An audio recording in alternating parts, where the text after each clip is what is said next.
ഇന്ന് കാണാൻ പോകുന്നത് പുതിയൊരു ടോപ്പിക് തന്നെയാണ്. പുതിയൊരു മൊഡ്യൂളിൻ്റെ ഭാഗമായിട്ടുള്ള ഫസ്റ്റ് സെക്ഷനാണ് ഗ്രാഫ്. എന്താണ് ഗ്രാഫ് എന്നതിൻ്റെ ഡെഫിനിഷൻ ഞാൻ പറയാം. അതിനു മുൻപായിട്ട് നമുക്കൊന്ന് ഒരു ഗ്രാഫിൻ്റെ എക്സാമ്പിൾ നോക്കാം. ഇതൊക്കെ ഗ്രാഫിൻ്റെ എക്സാമ്പിൾസ് ആണ് കിടക്കുന്നത് മുഴുവൻ. അതിൽ ഇത് നോക്കാം. ഇതിനെയാണ് ഒരു ഗ്രാഫ് എന്ന് പറയാം. അത് പേര് തന്നെ വരാൻ കാരണം നമുക്ക് ഗ്രാഫിക്കലായിട്ട് ഗ്രാഫ് പോലെ ഗ്രാഫ് എന്ന് പറയുമ്പോൾ നമ്മൾ ഉദ്ദേശിക്കുന്ന പോലെ എക്സ് ആക്സിസ് വൈ ആക്സിസ് എന്ന് വിചാരിക്കരുത്. ഇങ്ങനെ വരയ്ക്കാൻ പിക്ചറായിട്ട് നമുക്ക് റെപ്രസെന്റ് ചെയ്യാൻ പറ്റുന്നുണ്ടല്ലോ, ആ അർത്ഥത്തിലാണ് ഗ്രാഫ് എന്ന് വിളിക്കുന്നത്. ഇതൊരു ഗ്രാഫാണ്. ഇത് ഗ്രാഫ് ആവണമെങ്കിൽ എന്തൊക്കെ വേണം? നമുക്ക് ഒറ്റ കാഴ്ചയിൽ മനസ്സിലാവും. ഇവിടെ 1, 2, 3 എന്നിടത്ത് എഴുതിയിട്ടുണ്ട്. ഇത് നിങ്ങൾക്ക് വേണമെങ്കിൽ ട്രയാങ്കിൾ എന്ന് വിളിക്കാം. ട്രയാങ്കിൾ എത്ര വെർട്ടിസസ് ഉണ്ട്? Virtus number 1, Virtus number 2, vertex number 3. അപ്പോൾ ഒരു ഗ്രാഫ് ആവുമ്പോൾ വെർട്ടെക്സുകൾ വേണം. ശരിയാണ്. ആ വെർട്ടെക്സുകൾ നമ്മൾ വി എന്ന് വിളിക്കുന്നു. വി എന്ന് പറയുന്നത് എന്താ? V is the set of all vertices. അപ്പോൾ സെറ്റ് ഓഫ് ഓൾ നമ്മളിങ്ങനെ സെറ്റിൽ അറിയാലോ. വി എന്ന് പറഞ്ഞാൽ അവിടെ ആരൊക്കെ ഉണ്ട്? 1 ഉണ്ട്, 2 ഉണ്ട്, 3 ഉണ്ട്. അപ്പൊ ഇതിനർത്ഥം എന്താണ്? വി എന്ന ഈ ഗ്രാഫിലെ ആരൊക്കെ ഉണ്ട്? ഈ ഗ്രാഫിലെ 3 വെർട്ടെക്സ്. ഈ ഒരു ഗ്രാഫ് ആവുമ്പോൾ നമുക്ക് ഇപ്പോൾ ആദ്യം കണ്ടു വെർട്ടെക്സ് സെറ്റ് വേണം. വെർട്ടെക്സ് സെറ്റ് എന്ന് പറയുന്ന അർത്ഥം വെർട്ടെക്സുകളെ ഇങ്ങനെ ചേർത്ത് എഴുതാം. ഇതിനാണ് സെറ്റ് എന്ന് പറയാം. അപ്പോൾ വെർട്ടെക്സ് സെറ്റ് വേണം. 1, 2, 3.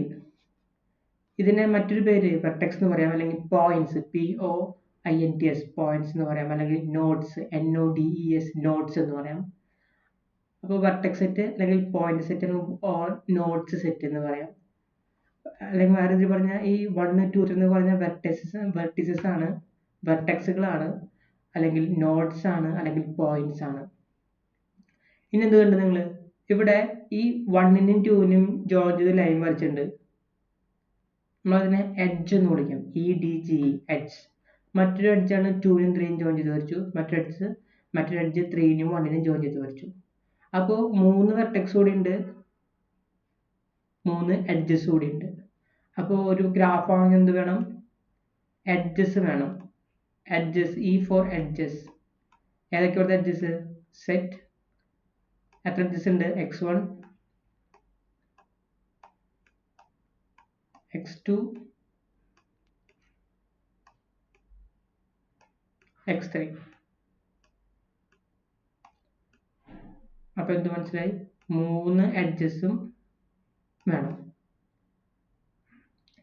ഇപ്പോൾ ഒറ്റ നോട്ടത്തിൽ കഴിഞ്ഞു. ഇത്രയേ ഉള്ളൂ.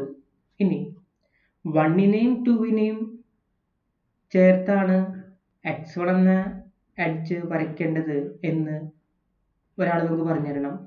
അതുപോലെ 1നെയും 3നെയും ചേർത്താണ് X3 എന്ന എഡ്ജ് വരയ്ക്കേണ്ടതെന്നും ഒരാൾ പറഞ്ഞു തരണം.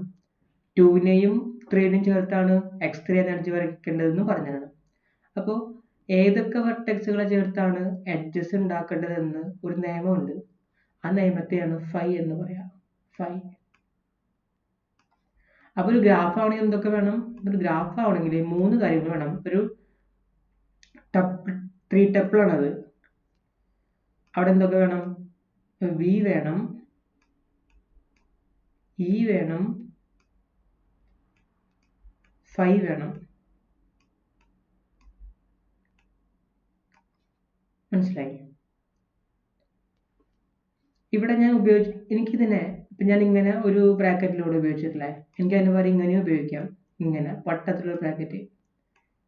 എൻ്റെ ഇതൊക്കെ എനിക്ക് എഴുതാം. ഏതൊക്കെ എഴുതാം? വി എഴുതാം, ഇ എഴുതാം,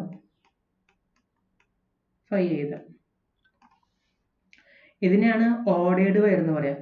ഓർഡേർഡ് പെയർ എന്ന് പറഞ്ഞാൽ ഒരു ഓർഡർ കീപ്പ് ചെയ്യും അവിടെ. ഇതിനാണ് അൺഓർഡേർഡ് പെയർ എന്ന് പറയാം. എന്ന് പറഞ്ഞാൽ ഒരു ഓർഡർ കീപ്പ് ചെയ്യില്ല. ഈ ആദ്യം ഇതേതരം ഇല്ല. അതിനാണ് അൺഓർഡേർഡ് പെയർ എന്ന് പറയാം. അതൊക്കെ ഞാൻ പതിയെ പറഞ്ഞുതരാം. അപ്പോൾ ഓർഡേർഡ് പെയർ എന്ന് പറഞ്ഞാൽ മനസ്സിലാവുന്ന ഒരു ഓർഡർ കീപ്പ് ചെയ്തിരിക്കും.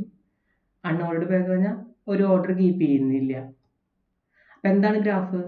ഗ്രാഫ് എന്ന് പറഞ്ഞാൽ ഇതാണ്. അതൊരു ട്രീ ടപ്പിളാണ്. വി ഉണ്ട്, ഇ ഉണ്ട്, ഫൈ ഉണ്ട്. വി എന്ന് പറഞ്ഞാൽ വെർട്ടെക്സുകളുടെ എണ്ണം. വെർട്ടെക്സിന് മറ്റൊരു പേരാണ് പോയിന്റ്സ് അല്ലെങ്കിൽ നോട്ട്സ്. ഇ എന്ന് പറഞ്ഞാൽ എഡ്ജസിന്റെ എണ്ണം. എഡ്ജസിന്റെ എണ്ണം അല്ല, സോറി. വി എന്ന് പറഞ്ഞാൽ വെർട്ടെക്സുകളുടെ കളക്ഷൻ. ഇ എന്ന് പറഞ്ഞാൽ എഡ്ജസിന്റെ കളക്ഷൻ. ഫൈ എന്ന് പറഞ്ഞാൽ ഏതൊക്കെ വെർട്ടെക്സുകൾ ചേർത്താണ് ഏതൊക്കെ എഡ്ജസ് വരയ്ക്കേണ്ടത് എന്നുള്ള നിയമം. ഈ മൂന്നും കൂടെ ചേർന്നതാണ് ഗ്രാഫ് എന്ന് പറയുന്നത്. അപ്പൊ നമുക്ക് കാണാം, ഇത് വേറെ ഗ്രാഫാണ്. പക്ഷെ ഈ ഗ്രാഫിന് ഈ ഗ്രാഫുകളുടെ വ്യത്യാസം എന്താ? ഈ ഗ്രാഫിന്റെ വ്യത്യാസം എന്താ? ഇവിടെ ഒരു ആരോ മാർക്ക് ഉണ്ട്, ഒരു ആരോ മാർക്ക് ഉണ്ട്, ഇവിടെ ആരോ മാർക്ക് ഉണ്ട്. ആ ഒരു ആരോ മാർക്ക് നിങ്ങൾക്ക് ഇവിടെ കാണാൻ പറ്റില്ല. അപ്പോൾ ഇതിൻ്റെ ഒരു വ്യത്യാസം നിങ്ങൾക്ക് മനസ്സിലായി. കാരണം എന്താ? ഇവിടെ ഒരു ഓർഡർ പറയുന്നുണ്ട്. 1 നിന്ന് 2ലേക്കാണ് പോകേണ്ടത്, ദെൻ 2 നിന്ന് 3ലേക്കാണ് പോകേണ്ടത്, 3 നിന്ന് 1ലോട്ട്, സോറി 1 നിന്ന് 2ലോട്ടാണ് പോകേണ്ടത്, 2 നിന്ന് 3ലോട്ടാണ് പോകേണ്ടത്, 1 നിന്ന് 3ലോട്ടാണ് പോകുന്നത്. അങ്ങനെ ഓർഡർ ഇവിടെ പറയുന്നുണ്ട്. അതുകൊണ്ട് നമുക്ക് എന്താ പറയാം, അതൊരു ഓർഡർഡ് ഗ്രാഫാണെന്ന് പറയാം. ഒരു ഓർഡർ കൂടി ഉണ്ട്. അപ്പോൾ നമുക്ക് ഇവിടെ ഉപയോഗിക്കുന്ന ഓർഡർഡ് പേരാണ്. ഇവിടെ ആകുമ്പോൾ എന്താ പറയുക, 1 2 3 ഒരു ഓർഡറും പറയുന്നില്ല. ഇനി ഡെഫിനിഷനോട്ട് പോവാം. A graph G, V, E, 5 consists of a non-empty set V called the set of nodes or points or vertices of the graph E of the graph, E is said to be the set of edges of the graph, and phi is a mapping from the set of edges E to a set of ordered or unordered pairs of the elements of V. കണ്ടോ, ordered or unordered pairs of elements of V. അതാണ് ഇവിടെ പറയുന്നത്. V എന്ന് പറയുന്നത് എന്താ? Vertex സെറ്റുകളാണല്ലോ. കണ്ടോ, ഇവിടെ എന്താ ഓർഡർ പറഞ്ഞോണേ? V1 നിന്ന് 1 നിന്ന് 2ലോട്ടാണ് കൊടുക്കേണ്ടത്, 2 നിന്ന് 3ലോട്ടാണ്, 1 നിന്ന് 3ലോട്ടാണ്. അല്ലെ, സോറി, ഇവിടെ ആകുമ്പോൾ 1 നിന്ന് 2ലോട്ടാണ്, 2 നിന്ന് 3ലോട്ടാണ്, 3 നിന്ന് 1ലോട്ടാണ്. ആ ഒരു ഓർഡർ കീപ്പ് ഇവിടെ പറഞ്ഞിട്ടുണ്ട്. ഇവിടെയാണെങ്കിലോ, ഇവിടെയാണെങ്കിൽ 1 നിന്ന് 2ലോട്ടോ 1 നിന്ന് 3ലോട്ടോ പോകുന്നവര് പറയണില്ല. നമുക്ക് ഏത് വേണമെങ്കിൽ കൺസിഡർ ചെയ്യാം. ആദ്യം ഒരു ഓർഡർ കൊടുത്ത് പറയുന്നില്ല. അപ്പോൾ വി എന്ന് പറഞ്ഞാൽ ഓർഡർഡ് പെയർ ആവാം, അൺഓർഡർഡ് പെയർ ആവാം. അതാണ് ഇവിടെ പറയുന്നത്. From the set of edges E to a set of ordered or unordered pairs of elements of V. വിയിലെ എലമെന്റ്സ് അത് ഓർഡർഡ് പെയർ ആവാം, അൺഓർഡർഡ് പെയർ ആവാം, കുഴപ്പമില്ല. പെയർ എന്ന് പറയാനുള്ള കാരണം എന്താ? ഒരു എഡ്ജ് ഫോം ചെയ്യണ രണ്ട് സെറ്റ്സ് അല്ലേ ഒരു എഡ്ജ് ഫോം ചെയ്യണമെങ്കിൽ. കണ്ടോ, അപ്പൊ ഇങ്ങനെ ഇതൊരു പോയിന്റ്, ഇതൊരു പോയിന്റ്, വെർട്ടെക്സുകൾ, ഈ രണ്ട് വെർട്ടെക്സും ചേർത്ത് ഒരു എഡ്ജ് ഫോം ചെയ്യണമെങ്കിൽ മിനിമം 2 വെർട്ടെക്സുകൾ വേണം. അതാണ് pair of elements of V എന്ന് പറയുന്നത്. അപ്പോൾ 2 എലമെന്റ്സ് എടുത്തു, ഇങ്ങനത്തെ 2 എലമെന്റ്സ് എടുത്തു, ഇവിടുന്ന് ഇങ്ങോട്ടേക്കാണ് ഡയറക്ഷൻ, അല്ലെങ്കിൽ ഇവിടുന്ന് ഇങ്ങോട്ടേക്കാണ് ഡയറക്ഷൻ എന്നൊക്കെ പറഞ്ഞിരിക്കും. അപ്പൊ അതിനെ ഉദ്ദേശിച്ചിട്ടാണ് ഓർഡേർഡ് ഓർ അൺഓർഡേർഡ് പെയർ എന്ന് പറയുന്നത്. വാട്ട് ഈസ് ഗ്രാഫ് എന്ന് ചോദിച്ചാൽ നിങ്ങൾ എഴുതേണ്ടതാണ് ഈ രണ്ട് sentence. We shall assume throughout that both the sets V and E of a graph are finite. ഗ്രാഫിന്റെ എഡ്ജ് സെറ്റ് ആയാലും വെർട്ടെക്സ് സെറ്റ് ആയാലും ഒക്കെ ഫൈനൈറ്റ് ആയിരിക്കണം. ഇൻഫൈനൈറ്റ് അല്ല നമ്മൾ ഉദ്ദേശിക്കുന്നത്. ഫൈനൈറ്റ് എന്താ? എണ്ണം ഫൈനൈറ്റ് ആയിരിക്കണം. ഇപ്പോൾ ഒരു ഇ എന്ന് പറഞ്ഞു കഴിഞ്ഞാൽ ഇപ്പോൾ 10 എണ്ണം പാടുള്ളൂ, 10 എഡ്ജസേ പാടുള്ളൂ. അതുപോലെ വി എന്ന് പറഞ്ഞു കഴിഞ്ഞാൽ ഇപ്പോൾ 15 നോട്ട്സ് അല്ലെങ്കിൽ 15 വെർട്ടെക്സുകളെ പാടുള്ളൂ, അല്ലെങ്കിൽ 3 വെർട്ടെക്സുകളെ പാടുള്ളൂ. അതിനൊക്കെയാണ് ഫൈനൈറ്റ് എന്ന് പറയാം. നമ്മൾ സെറ്റ് തിയറിയിൽ പഠിച്ചിട്ടുണ്ടായിരുന്നാണ് ഫൈനൈറ്റ് എന്നൊക്കെ. We shall assume throughout that both the sets V and E of a graph are finite. It would be convenient to write a graph G as P, E ഇങ്ങനെ എഴുതാം, or simply ഗ്രാഫിനെ G എന്ന് എഴുതാം. Notice, ഈ ഇതൊന്ന് ഓർമ്മയിൽ വെക്കാട്ടോ. ഞാൻ ഈ താഴെ എക്സ്പ്ലെയിൻ ചെയ്യുമ്പോൾ ഓരോ ഗ്രാഫും വെച്ച് പറഞ്ഞുതരാം. ഈ സിസ്റ്റം ഇത്രയും ഗ്രാഫുകളുടെ പേര് കൊടുത്തിട്ടുണ്ടെങ്കിൽ 5.1.1 അതാണ് ഓർത്തിരിക്കണം. Notice that the definition of a graph implies that to every edge of the graph Gയിലെ ഏതൊരു എഡ്ജ് എടുത്താലും we can associate an ordered or unordered pair of nodes of the graph. ഏതൊരു എഡ്ജ് എടുത്താലും, ഈ ഒരു എഡ്ജ് എടുത്താൽ നമുക്ക് ഇവിടെ 2 ഇത് കിട്ടും, വെർട്ടെക്സുകൾ കിട്ടും, അല്ലെങ്കിൽ നോട്ട്സ് കിട്ടും. ഇവിടെ അതിന് ആരോ മാർക്ക് ഇടാത്ത കാരണം ഇതോ അൺഓർഡേഡ് ആണ്, ഓർഡർ പറയുന്നില്ല. ഇവിടെ നമുക്ക് ഏതൊരു 2 പോയിന്റ് എടുത്താലും ഏതൊരു എഡ്ജ് എടുത്താലും ഈ ഒരു എഡ്ജ് എടുത്ത് കഴിഞ്ഞാൽ നമുക്ക് എന്ത് മനസ്സിലായി? 2 പോയിന്റ്സ് ഉണ്ട്, 1 ഉണ്ട്, 2 ഉണ്ട്, എഡ്ജസ് നോട്ട്സ് ഉണ്ട്. അതിന്റെ ഓർഡറോട് പറഞ്ഞിട്ടുണ്ട്, ഇവിടെ നിന്ന് ഇങ്ങോട്ടേക്കാണെന്ന് പറഞ്ഞിട്ടുണ്ട്. അതുകൊണ്ട് നമുക്ക് ഇതിനെ ഓർഡേഡ് പെയർ. ഇവിടെ ഉള്ളത് ഓർഡേഡ് പെയർ ആണ്. ഇവിടെ അങ്ങനെ ഗ്രാഫ് ആരോ മാർക്ക് ഇട്ട് ഓർഡർ പറയാത്ത കാരണം അൺഓർഡേഡ് പെയർ ആണ്. If an edge x element of E is thus associated with an ordered pair u, v. Ordered pair ആണെങ്കിൽ നമ്മൾ ഇങ്ങനെ എഴുതും u, v. അതിനടുത്ത് എന്താ? യുവിൽ നിന്ന് ബിയിലോട്ടാണ് എഴുതേണ്ടത്. Or unordered pair u, v. Unordered pair ആണെങ്കിൽ യുവിന് ബിയിലോട്ടോ ബിന്ന് യുയിലോട്ടോ ഉണ്ടാവാം.